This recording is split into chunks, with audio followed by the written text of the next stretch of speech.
ನಮಸ್ತೆ friends. Solar ಹಾಕ್ಬೇಕಾದ್ರೆ ಒಂದು 5 ತಪ್ಪು ಮಾಡ್ತಾರೆ ಎಲ್ಲರೂ. ಅದಕ್ಕೊಂದು ವಿಡಿಯೋ ಮಾಡೋಣ ಅನಿಸ್ತು.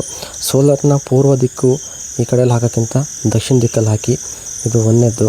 ಎರಡನೇದ್ದು ಏನು ಅಂದರೆ, ಸೋಲಾರು ತಗೋಬೇಕಾದ್ರೆ ಸಣ್ಣ ಪ್ಯಾನಲ್ ತಗೊಳ್ಳೋ ಬದಲು ದೊಡ್ಡ ಪ್ಯಾನಲ್ ತಗೊಳ್ಳಿ. ಆವಾಗ ನಿಮಗೆ ಕಾಸ್ಟ್ ತುಂಬ ಚೀಪ್ ಆಗುತ್ತೆ, ಆಯಿತಾ. ಎರಡನೇದು. ಇದು ಮೂರನೇದು ಏನಂದರೆ ಕೇಬಲ್ ಕೂಡ ಅಷ್ಟೇ ರೇಟ್ ಕಮ್ಮಿ ಆಗಲಿ ಅಂಥೇಳಿ ಮನೆಗೆ ಯೂಸ್ ಮಾಡೋ ಕೇಬಲ್ ಯೂಸ್ ಮಾಡ್ತಾರೆ.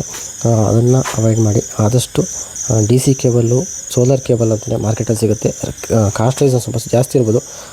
ಬೆಸ್ಟ್ ಪರ್ಫಾರ್ಮೆನ್ಸ್ ಅದು ಕರೆಂಟ್ ಜನ್ರೇಷನ್ ಆಗುತ್ತೆ ಅದರಿಂದ, ಆಯ್ತಲ್ಲ. ಮತ್ತು ಇನ್ನೊಂದಂದರೆ UPS. Normal solar UPS ಹಾಕೋಕ್ಕಿಂತ MPPT technology UPS ಬರುತ್ತೆ, ಅದನ್ನೇ ಹಾಕಿ. ಆವಾಗ ನಿಮಗೆ ಕರೆಂಟ್ ಪ್ಯಾನಲಿಂದ ಬೂಸ್ಟ್ ಮಾಡಿ ಬ್ಯಾಟ್ರಿ ಚಾರ್ಜ್ ಮಾಡುತ್ತೆ. ಇದು ನಾಲ್ಕನೇದು. ಐದನೇದು ಏನಂದರೆ ಬ್ಯಾಟ್ರಿ ಕೂಡ ಅಷ್ಟೇ. ನಾರ್ಮಲ್ UPS ಹಾಕೋ ಬ್ಯಾಟ್ರಿ ಹಾಕೋಕ್ಕೆ ಹೋಗ್ಬೇಡಿ. ಸೋಲಾರಿಗೆ ಅಂತಲೇ C10 ಬ್ಯಾಟ್ರಿ ಬರುತ್ತೆ, ಅದನ್ನ ಹಾಕಿ. ಇದೇ ಥರ ಹೆಚ್ಚಿನ ವೀಡಿಯೋಗಾಗಿ ಚಾನಲನ್ನು ಸಬ್ಸ್ಕ್ರೈಬ್ ಮಾಡಿ. Thank you.